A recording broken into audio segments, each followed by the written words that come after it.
कहा जाता है कि 1895 में अगर टेस्ला की लेबोरेटरी में आग नहीं लगी होती तो शायद रेडियो के आविष्कार का क्रेडिट निकोला टेस्ला को जाता। खैर, दुनिया रेडियो का आविष्कारक गुग्लिएल्मो मार्कोनी को मानती है। गुग्लिएल्मो मार्कोनी एक इटालियन फिजिसिस्ट थे जो बाद में ब्रिटिश की नागरिकता प्राप्त कर लेते हैं। 1901 में मार्कोनी ने पहला ट्रांसअटलांटिक रेडियो मैसेज भेजा और 1909 में इस इन्वेंशन के लिए गुग्लिएल्मो मार्कोनी को नोबेल प्राइज मिला।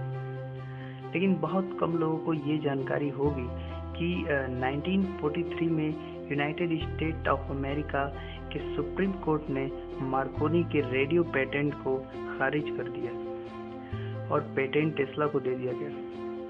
हालांकि उस समय तक निकोला टेस्ला की डेथ हो चुकी होती है। तो सवाल ये उठता है कि रेडियो का आविष्कार किसने किया? Who really invented the radio?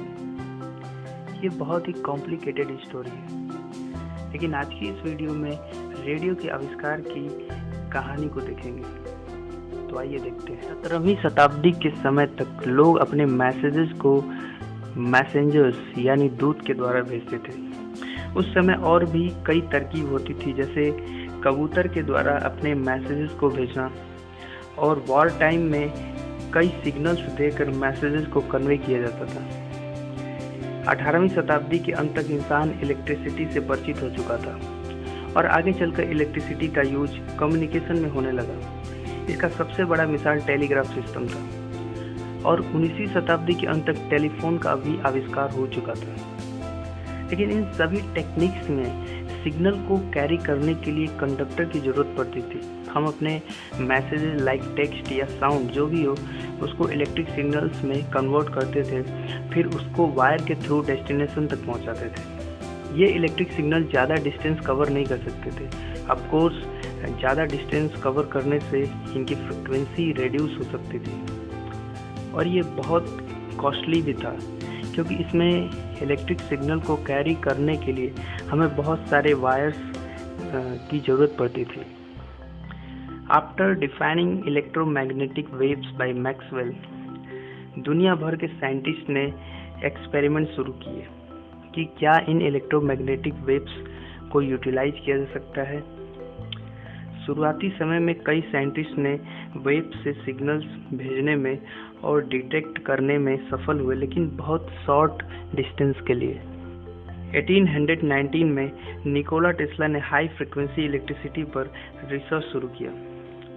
वो रुडोल्फ हर्ट के 1889 में किए गए एक्सपेरिमेंट से बहुत फैसिनेटेड थे। 1891 में उन्होंने टेस्ला कॉइल बनाया। दरअसल टेस्ला कॉइल एक तरह की इलेक्ट्रिक सर्किट होती है जिसकी मदद से हाई वोल्टेज व हाई फ्रिक्वेंसी की इलेक्ट्रिसिटी पैदा की जा सकती है। इसकी मदद से हम सिग्नल्स को डिटेक्ट कर सकते हैं और सिग्नल को ट्रांसमिट भी कर सकते हैं, जिसका यूज आगे चलकर रेडियो ट्रांसमीटर में हाई फ्रिक्वेंसी की वेव बनाने में किया गया, जिसे स्पार्क गैप रेडियो ट्रांसमीटर कहा गया। Tesla wireless power transmission project पर काम कर रहे थे। उनका ये कहना था कि ये प्रोजेक्ट वायरलेस कम्युनिकेशन को भी इनकॉर्पोरेट करेगा। उस समय पूरी दुनिया में रेडियो वेव सिग्नल्स को डिटेक्ट करने और उसको यूटिलाइज करने की पूरी होड़ मची हुई थी।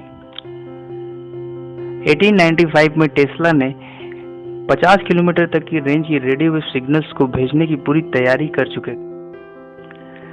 लेकिन बैड लक ये देखिए कि उनके लेबोरेटरी में आग लग जाती और ये हादसा उस सारे प्रोजेक्ट को डिस्ट्रॉय कर देता है।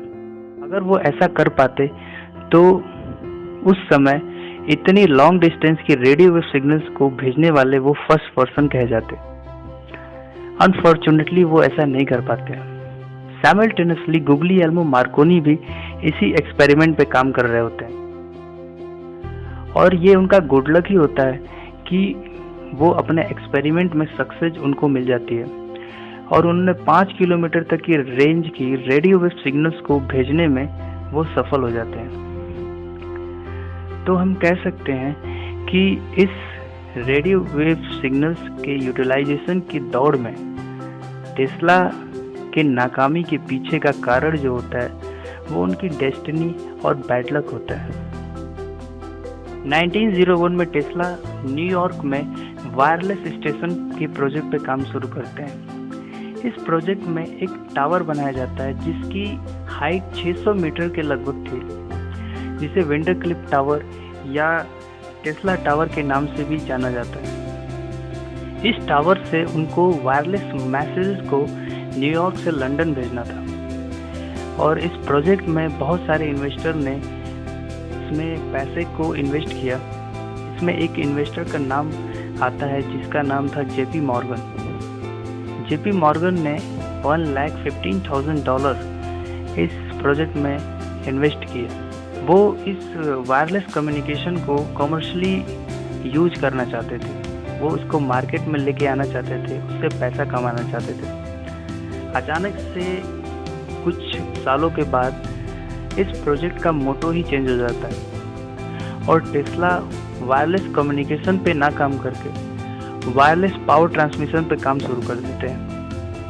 टेस्ला का एक विजन था कि वो पूरी दुनिया को वायरलेस पावर ट्रांसमिशन से जोड़ना चाहते थे। वो एक फ्री इलेक्ट्रिसिटी सबको प्रोवाइड करना चाहते थे और जाहिर सी बात है कि ये आइडिया था फ्री इलेक्ट्रिसिटी का, वो किसी भी इन्वेस्टर को नहीं पसंद आएगा जो कि आपके प्रोजेक्ट को फाइनेंस कर रहा है। तो इस आइडिया से रूबरू होते हैं ये सारे इन्वेस्टर, तो वो अपने पांव पीछे खींच लेते हैं क्योंकि उनको उसमें कोई प्रॉफिट ही नहीं होना था। क्योंकि उसमें फ्री इलेक्ट्रिसिटी जब आप प्रोवाइड करोगे कोई भी कंपनी, तो उसका प्रॉफिट क्या होगा।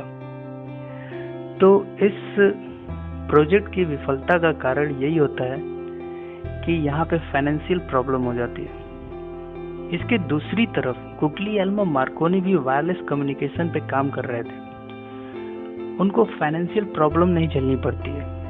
वो कैपिटल जो है स्टॉक मार्केट से एक्यूमुलेट कर लेते हैं और 1901 में मार्कोनी अपना पहला वायरलेस मैसेज लंदन से न्यूयॉर्क यानी अक्रॉस द अटलांटिक सी भेजते हैं और इस तरह रेडियो वेव का इस्तेमाल इतनी लॉन्ग डिस्टेंस के लिए मैसेज पहुंचाने में पहली बार किया जाता है। लेकिन रेडियो पेटेंट को लेकर विवाद क्यों हुआ, इसके पीछे के रीजन को जानने के लिए पहले आपको मार्कोनी के रेडियो सिस्टम के वर्किंग के बारे में जानना पड़ेगा। मार्कोनी के रेडियो सिस्टम में पहले साउंड को या टेक्स्ट को इलेक्ट्रिक सिग्नल्स में बदला जाता था और इन इलेक्ट्रिक सिग्नल्स को स्पार्क गैप ट्रांसमीटर के द्वारा दो इलेक्ट्रोडों के बीच में स्पार्क कराया जाता था और इस स्पार्क से इलेक्ट्रोमैग्नेटिक वेव निकलती थी जिसको रेडियो वेव कहते थे और इन रेडियो वेव्स को डिटेक्टर के द्वारा डिटेक्ट किया जाता था और फिर एक रिवर्स प्रोसेस होती थी, यानी कि उन रेडियो वेव्स को फिर से इलेक्ट्रिक सिग्नल में बदला जाता था और फिर इलेक्ट्रिक सिग्नल को साउंड या टेक्स्ट में बदल दिया जाता था। तो मार्कोनी ने स्पार्क गैप ट्रांसमीटर में टेस्ला कॉइल का इस्तेमाल किया था और इसी बात को लेकर डिस्प्यूट हुआ। जब पहली बार मार्कोनी ने अपने पेटेंट को पेटेंट ऑफिस में यानी कि यूएस पेटेंट ऑफिस में फाइल किया तो ऑफिस ने ये कहकर रिजेक्ट कर दिया कि इस सिस्टम में टेस्ला कॉइल का यूज किया गया है जिसका पेटेंट टेस्ला के पास था। लेकिन कुछ सालों के बाद अचानक से यूएस पेटेंट ऑफिस मार्कोनी के रेडियो पेटेंट को एक्सेप्ट कर लेती है। कहा जाता है कि इसमें कई राजनीतिक कारण भी थे। फाइनली 1943 में यूनाइटेड स्टेट ऑफ अमेरिका के सुप्रीम कोर्ट ने ये वर्डिक्ट दिया कि जो मार्कोनी का रेडियो सिस्टम है उसमें टेस्ला कॉइल का यूज किया गया है और मार्कोनी के रेडियो पेटेंट को खारिज कर दिया जाता है और ये पेटेंट टेस्ला को दे दिया जाता है।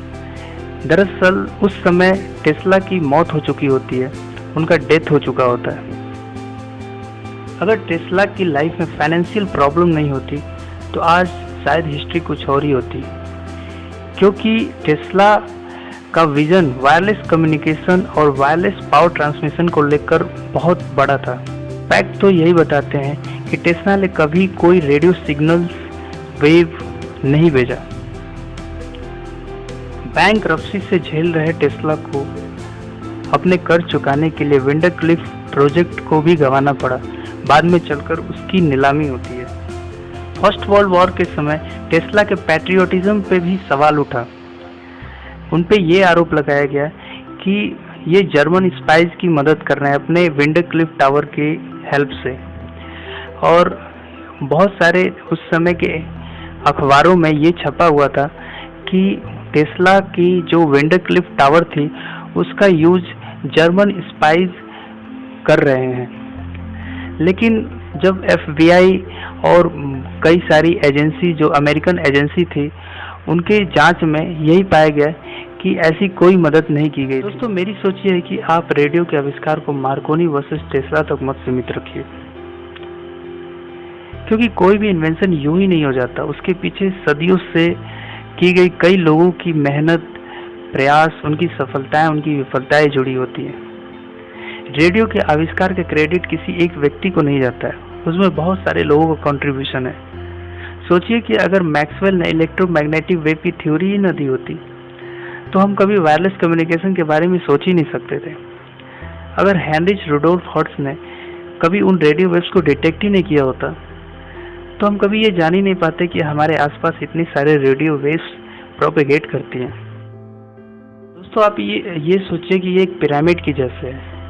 आपने हांडी फोड़ प्रतियोगिता देखी होगी, जिसमें कुछ लोग मिलकर एक पिरामिड की शेप बनाते हैं और एक बंदा सबसे हाइट पे खड़े होकर उस हांडी को फोड़ता है।